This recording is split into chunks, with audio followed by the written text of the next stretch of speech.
चला तर आता आज आपण बघणार आहोत अंडा घोटाळा कसा बनवायचा। याला नेमकं नाव काय द्यावं तेच कळत नाही, तरी पण आपण याला अंडा घोटाळाच बनवू। सगळा घोटाळाच आहे यामध्ये।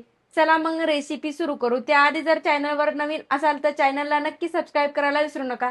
बेल आयकॉन पण क्लिक करायला विसरू नका अशाच नवीन नवीन रेसिपी पाहण्यासाठी। चला मग रेसिपी सुरू करू। त्यासाठी मी इथे एक टोमॅटो चिरून घेतलेला आहे, एक कांदा पण चिरून घेतलेला आहे आणि एक मिरची पण चिरून घेतलेली। चला मग आता पुढची प्रोसेस बघू काय बनवायची। तर त्यासाठी मी गॅसवर ठेवून दिलेले आहे कढई। आता त्यामध्ये तेल पण टाकून दिलेलं आहे। तेल गरम झालेलं आहे, त्यामध्ये टाकून देते आता बारीक चिरून घेतलेला कांदा। त्यासाठी मी गॅस लावून गॅसवर कढई ठेवून दिली आहे, त्यामध्ये तेल टाकलेलं आहे। तेल गरम झालेलं आहे, आता त्यामध्ये टाकून देते हा कांदा। कांदा मऊ गुलाबी रंग होईपर्यंत परतून घ्यायचा। इथे कांदा मऊ व्हायला सुरुवात झालेली आहे। आता यामध्ये टाकून देते बारीक चिरून घेतलेला एक टोमॅटो।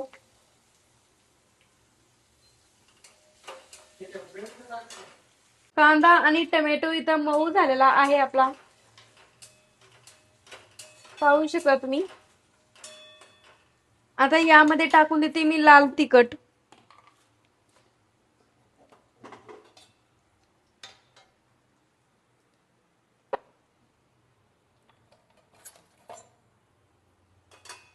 यामध्ये त्याच कांदा आणि टोमॅटो इथं मऊ झालेला आहे आपला,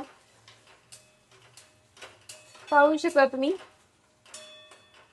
आता यामध्ये टाकून देते मी लाल तिखट।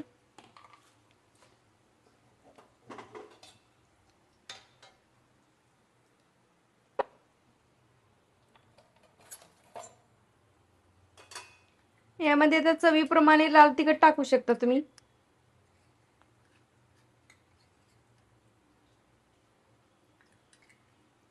लाल तिखट टाकून दिलेला आहे।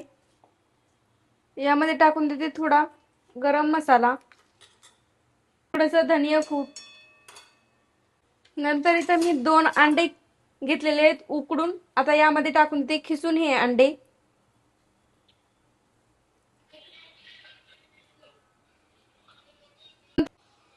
इथे दोन्ही पण अंडे आता खिसून यामध्ये टाकून दिलेले आहेत। आता हलवून घेते याला।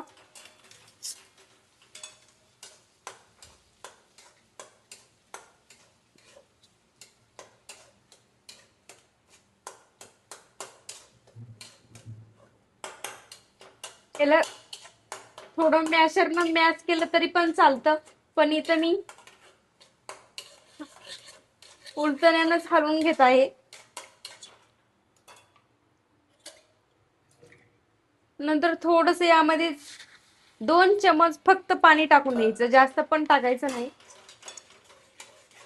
परत मिक्स करून घ्यायचं।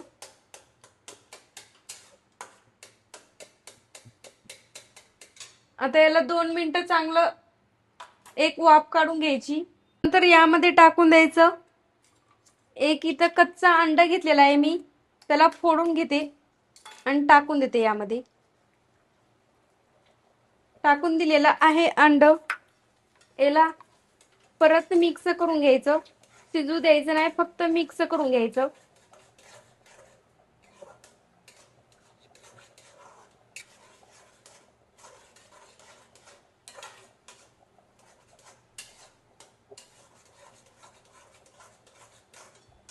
नंतर यावर थोडीशी कट करून घेतलेली एक मिरची पण यावर टाकून देते।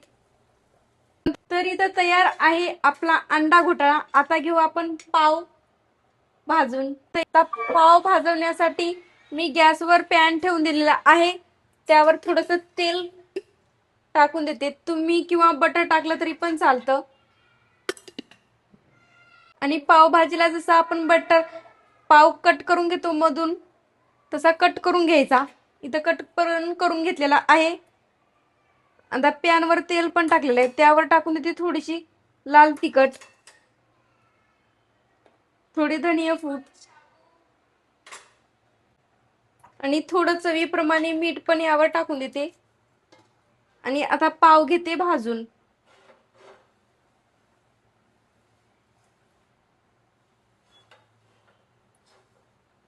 इथे पाव पण भाजून तयार आहे। आता मी काढून घेते पावाला।